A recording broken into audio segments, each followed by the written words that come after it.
বডিকে সতেজ রাখা অর্থাৎ রিফ্রেশ রাখা এটা কিন্তু খুবই গুরুত্বপূর্ণ একটি বিষয়।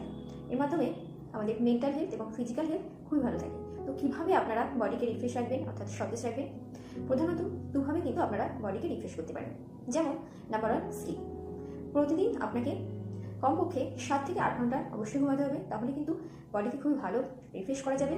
তো যদি আপনারা এর থেকে বেশি ঘুমান তাহলে কিন্তু এটা বডি রিফ্রেশ করার ক্ষেত্রে খুবই ভালো একটা প্রসেস। Number 2, deep breathing.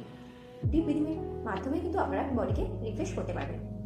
তো ডিপ ব্রিদিংয়ের বিভিন্ন নিয়ম রয়েছে, এগুলো আপনাদের করতে হবে। তার মধ্যে একটি বেস্ট হলো অনুলোম বিলোম। তো এটা কিন্তু খুব ভালো একটা ডিপ ব্রিদিং। প্রতিদিন আপনারা যত বেশি ডিপ ব্রিদিং করবেন বডি কিন্তু তত ভালো রিফ্রেশ হবে। তো আরও অনেক নিয়ম রয়েছে, সেগুলো কিন্তু আমি পরের ভিডিওতে বলবো।